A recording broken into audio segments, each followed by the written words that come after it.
Hi everyone, it's Julie, and I wanted to do a short piece on Inkscape today on how to trace an image into Inkscape and how to section it up into layers and then save as an SVG to use as later. I know this is the first time that any of you are hearing me, and you'll have to excuse my southern twang. I promise you it's cute in person, but I know that on video or recorder, I sound like that I belong in the movie Deliverance. So let's begin with Inkscape. If you have not tried Inkscape yet, you really should. It's easy at, to learn some things. Some things are hard, I'm not going to lie. But overall, learning it is not as hard as what people think it is.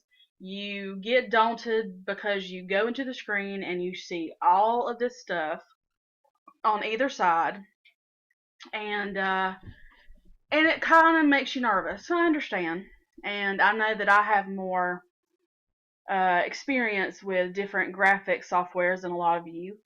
But if you don't try it, you'll never know if you can do it or not.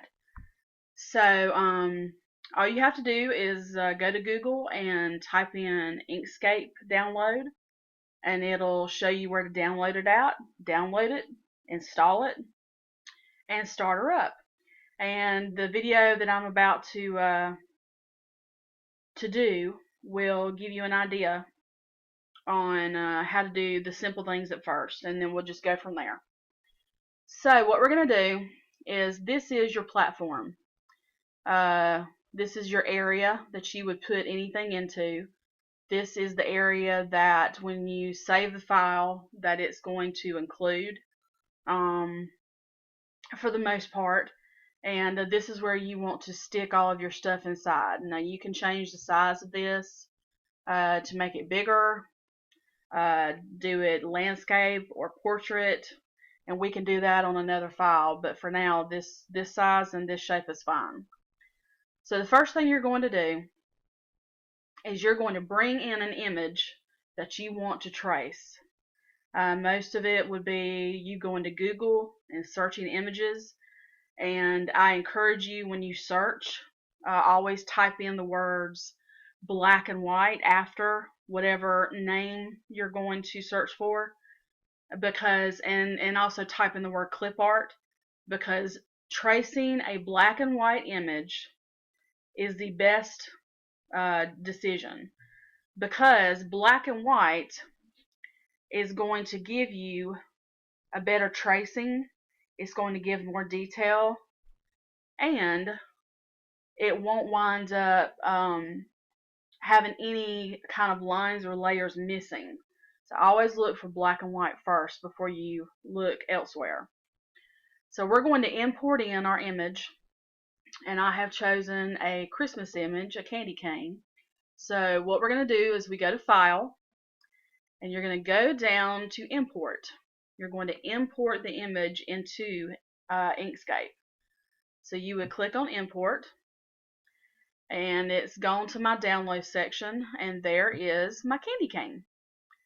So we click Open, and up pops this window, and you don't have to change anything to import it. It's from a file, and rendering it into the system, we're not going to change anything. We don't want to smooth it or do it blocky, nothing like that. So just click OK, and it's going to bring it in. Now, as you can see, it is small. This is the actual size of the candy cane file versus the size of the area that we're doing here. But have no fear, we're going to make it larger, but not now. So keep this like it is and have it selected. We're going to trace it. To trace, you're going to always go to Path, and you're going to go down to Trace Bitmap. So you click on that, and it brings up a new window for you to look at. Now, since we're just doing black and white, we're not worried about colors, we're not worried about anything like that.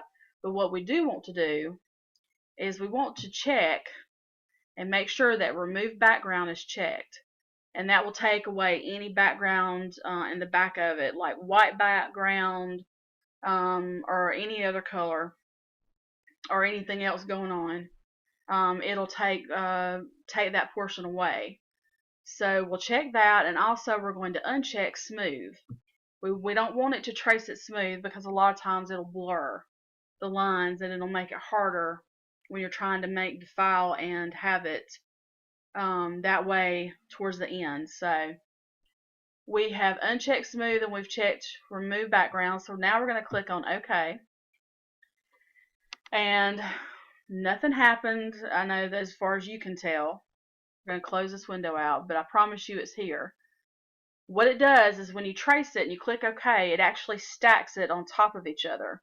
So what you're going to do is take your mouse and you're going to click on and you're going to slide it aside. The top layer is 99% of the time is going to be what you want. It's the trace. And how we'll know it's a trace is that we're about to resize it and we're going to test it. Now to resize, you could just do the arrows and do that, but what you wind up doing is you're going to stretch it because you don't have it in proportion to each other from height to width. So we're going to go up here to this lock. See, right now it's showing that it's unlocked. And we're going to click one more time and it's going to show it's locked now. And what this does is this locks in resizing anything. It's going to lock in the width and the height to each other. So when you come down here and you click with your mouse and start resizing the candy cane, it keeps everything in proportion. Because I'm going to show you what would happen if it was unlocked and you're resizing. You could swish and you could see. Just horrible. Horrible, horrible. So let's edit that. We'll go back. Okay. So now we are back on track. And so we can get rid of this one, which is the original.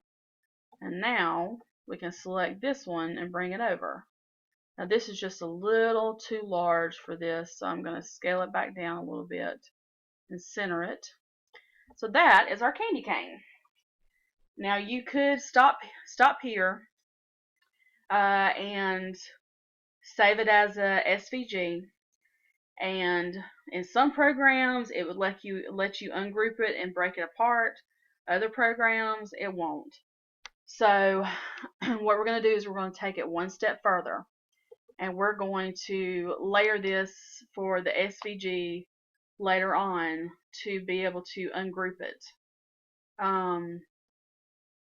So the first thing we have to do is we have to break this apart. And it's not as hard as you think it is. But what we're going to do first is we're going to make this larger so we can see things more clearly. And I'm going to show you a trick on how to do that. You can't see my keyboard, but just imagine that I am putting my fingers down onto the minus and the plus key, which are both beside the 0 on your keyboard. And if you hit the minus key, you're actually making the platform smaller. But if you hit the plus, and each time you hit it, it actually makes it bigger. But now I don't want it that big, so let's back it off one. So now we can see it better. So we're about to break this candy cane apart. And basically, it's going to break it into two parts right here. So we're going to go back to path, and we're going to go all the way down to break apart. And when we click that, that's all you see. But there are layers. You just can't see them because one layer is behind the other. And it's all the same color right now. So what we're going to do is we're going to choose the main layer, which is this big cane shape. So we're going to get here to select, and you may have to click around a little bit to find the whole. There we go. This is the whole section. And colors of a candy cane are red and white. And so we're going to make this large section the red section. So we're going to go down here and click on red. And look there. It changes it. So now this is red. And this will have to be white. So we can select them one at a time and click white, and it will change them. Or we could select the first one and then go down and hit our shift key and click again, and it'll select the second one. And then the shift key and the mouse and hit the third and the fourth. So now we have all of these selected, and we can go down to white, click white, and all of them change at one time. So now we have our candy cane, and it is in layers. And when we save this in another few moments, it is going to save. So when you bring the SVG into your machine software, that it should show the different layers of the candy cane, the red and then the white. So what we do to save it is we go to File, and we go down to Save As. And you see I already have one here, so we're just going to replace it. We click on the Save As Type and choose one of the two following for SVGs. Don't choose any of these down here. Only choose Inkscape or Plain SVG. So I'm going to choose Plain. That's just normally what I do. And hit Save. Of course, it's going to ask me to replace it, which I do. So now we have saved an SVG.